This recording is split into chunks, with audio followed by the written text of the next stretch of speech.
સતકેવલ સાહેબ પરમગુરુ પાઠશાલા સંકુલ સતકેવલ વિદ્યા મંદિર સારસા થકી હું મકવાણા મહેન્દ્ર ધોરણ 8 ગુજરાતી મીડિયમના વિદ્યાર્થીઓનું ઓનલાઈન ટીચિંગમાં હાર્દિક સ્વાગત કરું છું. વિદ્યાર્થી મિત્રો, આપ સ્લાઇડમાં જોઈ શકો છો તેમ આજનો સબ્જેક્ટ છે ઇંગ્લિશ. તેમાં આપણે unit number 2 you love English don't you, અને તેમાં પણ આજે આપણે ટોપિક કવર એક્ટિવિટી 1 રાઇમ વિશે સ્ટડી કરવા, અભ્યાસ કરવા જઈ રહ્યા છીએ. તો દરેક વિદ્યાર્થી પૂરતું ધ્યાન આપે.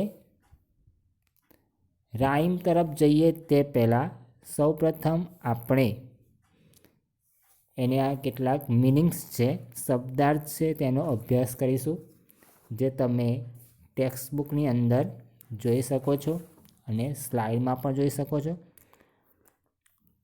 બ્લુ એટલે ભૂરું, સ્કાય એટલે આકાશ, વોટર એટલે પાણી, સી એટલે સમુદ્ર, ગ્રીન એટલે લીલું, ગ્રાસ એટલે ઘાસ.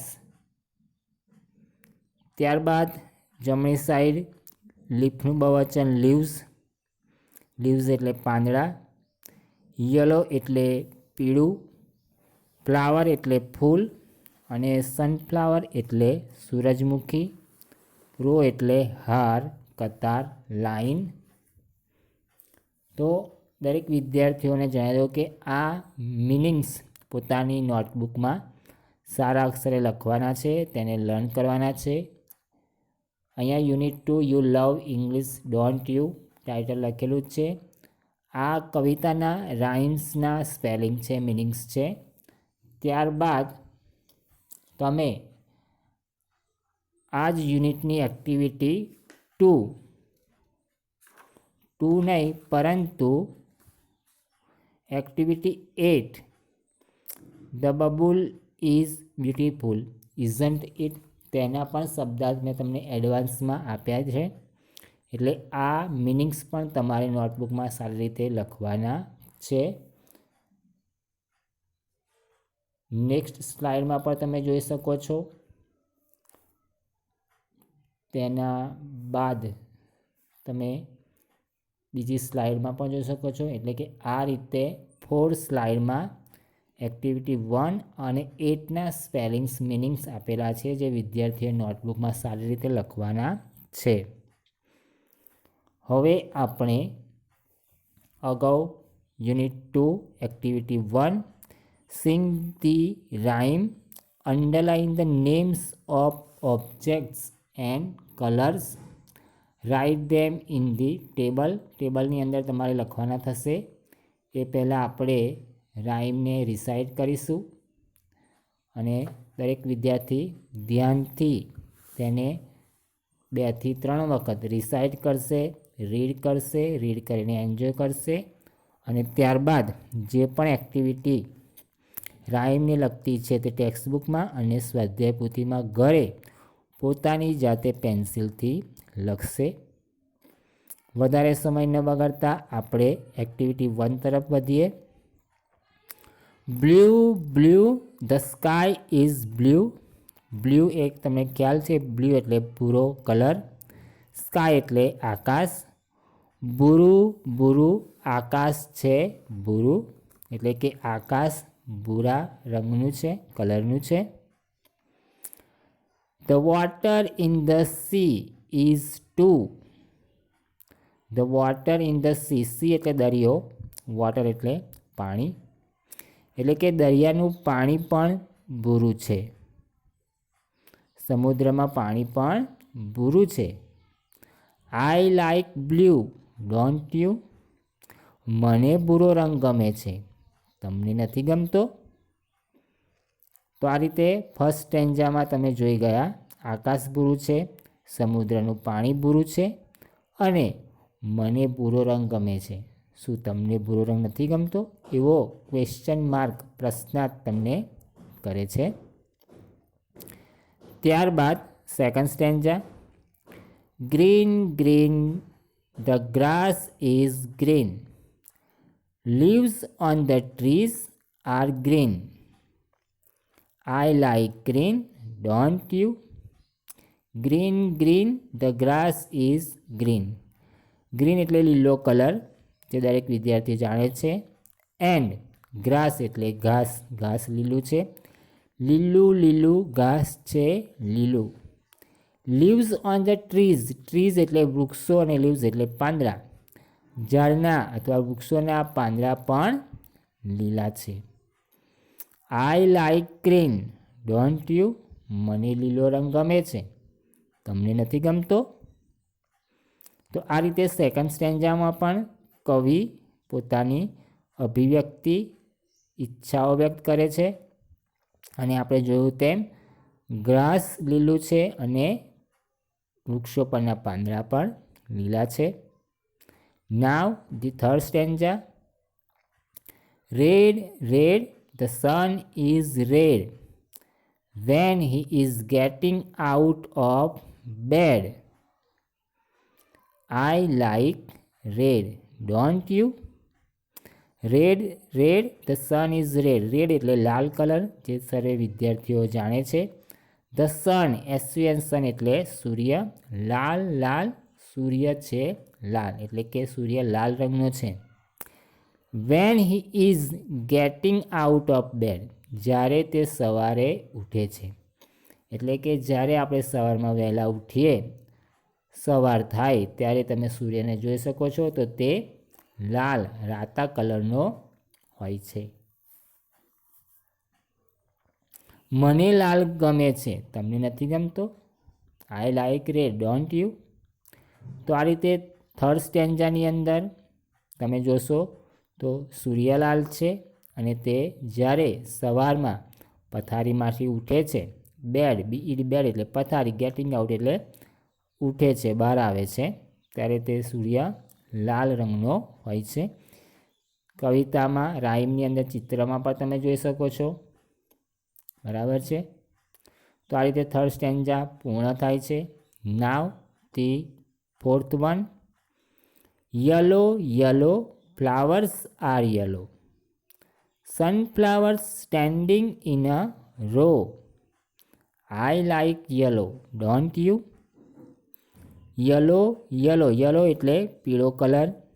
પીળા પીળા ફૂલો છે, પીળા એટલે કે ફૂલ તે પીળા કલરના છે. Sunflower standing in a row, row એટલે કતાર, લાઈન. સનફ્લાવર એટલે સૂરજમુખી, સૂર્યમુખી. એક હારમાં ઉભેલા સૂરજમુખીના ફૂલો અને સૂર્યમુખીના ફૂલો તમે જોશો તો એક લાઈનમાં કતારમાં છે, ઉભેલા છે. I like yellow, don't you? મને યલો કલર ગમે છે, શું તમને નથી ગમતો?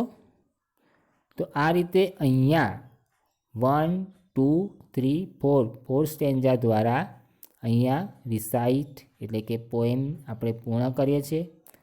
અને ત્યારબાદ તેની એક્ટિવિટી છે કે ઓબ્જેક્ટ્સ એન્ડ કલર્સ, જે તમે ટેબલ્સમાં જોઈ શકો છો. ફોર એક્ઝામ્પલ, ઓબ્જેક્ટ્સ આપેલા છે, તમારે કલર પણ લખવાના છે. ફોર એક્ઝામ્પલ બ્લુ, તો ફર્સ્ટ સ્ટેન્જામાં બ્લુ કલર હતો. સેકન્ડમાં ગ્રીન, ફર્સ્ટમાં બ્લુ, સેકન્ડમાં ગ્રીન, થર્ડમાં રેડ અને ફોર્થમાં યલો કલર. તેવી રીતે તમારે ઓબ્જેક્ટ્સ પણ સામે લખવાના છે. તો ભાઈ બ્લુ, તો બ્લુ શું હતું? તો sky, water in the C. બરાબર છે. તો એવી જ રીતે તમારે લખવાનું છે ગ્રીન, તો ભાઈ ગ્રાસ અને લીવ્સ ઓન ધી ટ્રીઝ, તો એ ગ્રીન છે. એટલે સેકન્ડમાં તમે લખશો grass, leaves on the trees અને તેની સામે રાઈટ સાઈડ, જમણી સાઈડ લખશો ગ્રીન. ત્યારબાદ નીચે થર્ડ પર ધ સન અને તેની સામે લખશો રેડ, એટલે કે સૂર્ય તે રેડ છે. અને છેલ્લે ફોર્થમાં ફ્લાવર્સ અથવા સનફ્લાવર, ફ્લાવર્સ એન્ડ સનફ્લાવર્સ, એની સામે રાઈટ સાઈડ જમણી સાઈડ તમે લખશો યલો. તો આ રીતે આપણે અહીંયા જે ટેબલ છે તે કમ્પ્લીટ કરીએ છીએ. બરાબર, દરેક વિદ્યાર્થીઓએ આ એક્ટિવિટી ટેક્સ્ટબુકની અંદર સારી રીતે લખવાની છે. અને આને લગતી એક્સરસાઇઝ સ્વાધ્યાય પોથીમાં પણ આપેલી હોય તો એ પણ વિદ્યાર્થીઓએ જાતે કરવાની છે. નાવ બી, make similar type of rhyme by replacing the objects and the colors given in the rhyme. Use the clues given in the table. For example, objects આપેલા છે rose, lips of a baby, તેની સામે colours pink, એટલે કે rose અને baby બાળકના હોઠ એ pink હોય છે. ત્યારબાદ મિલ્ક, વિંગ્સ ઓફ સ્વાન, સ્વાન એટલે બતક અથવા હંસરાજ, રાજહંસ. વ્હાઈટ, તો દૂધ અને રાજહંસના પાંખો પણ વ્હાઈટ હોય છે. અ કક્કુ, સ્કાય ઇન ધી નાઇટ, રાત્રિનું આકાશ, અને કક્કુ એટલે કોયલ, તો તે બ્લેક, કાળું હોય છે અથવા કાળા રંગની હોય છે. તો એ તમારે કમ્પ્લીટ કરવાનું છે. For example, pink pink, a rose is pink, the lips of a baby are pink too, I like pink, don't you. Second time repeat કરું છું. Pink pink, a rose is pink, the lips of a baby are pink too, I like pink, don't you. Now milk, wings of the swan. White white, milk is white, the wings of a swan are white too, I like white, don't you. And the last one, cuckoo, sky in the night. Black black, the cuckoo is black, the sky at night is too, I like black, don't you. તો આ રીતે તમારે નીચે જે page number 13 text બુકમાં આપેલું છે તે કાવ્ય પંક્તિઓ પૂર્ણ કરવાની છે. ઓબ્જેક્ટ્સ અને કલર્સ તમારે લખવાના હતા. Sky, water in the sea, grass, leaves, tree, sun, bed, flower, sunflower, એ ઓબ્જેક્ટ્સમાં તમે લખવાના છે. કલર્સમાં તમે લખશો, બ્લુ આપેલું છે, ગ્રીન, રેડ એન્ડ યલો. તો આ રીતે આપણે એક્ટિવિટી 1 રાઇમ કમ્પ્લીટ કરીએ છીએ. તમારે બધાએ ફરી વખત કહી દઉં, તેની ગ્લોસરી, મિનિંગ્સ, શબ્દાર્થ, સ્પેલિંગો નોટબુકમાં સારી રીતે લખવાના છે. ટેક્સ્ટબુકની એક્ટિવિટી કરવાની છે એ અને બી. ત્યારબાદ સ્વાધ્યાય પોથીમાં એને લગતી કોઈ એક્ટિવિટી હોય તો એ પણ તમારે MCQ હોય, ક્વેશ્ચન આન્સર હોય તો એ જાતે કરવાની છે. અત્યારે આપણે આપણો લેસન અહીંયા કમ્પ્લીટ કરીએ છીએ, એક્ટિવિટી 1 કમ્પ્લીટ કરીએ છીએ. છૂટા પડતા પહેલાં તમારું homework activity 1, you love English, don't you, કવિતાનું 3 થી 4 વાર રિસાઇટ કરવાની છે, તેનું વાંચન કરવાનું છે અને તેને લગતી એક્સરસાઇઝ ટેક્સ્ટબુક અને સ્વાધ્યાય પોથીમાં પૂર્ણ કરવાની છે. સ્પેલિંગ્સ જે મિનિંગ્સ આપ્યા છે તે સારી રીતે નોટમાં લખીને તૈયાર તમારે કરવાના છે.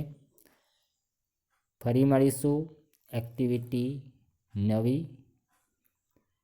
ત્યાં સુધી છૂટા પડતા પહેલાં સર્વને મારા સત કેવલ સાહેબ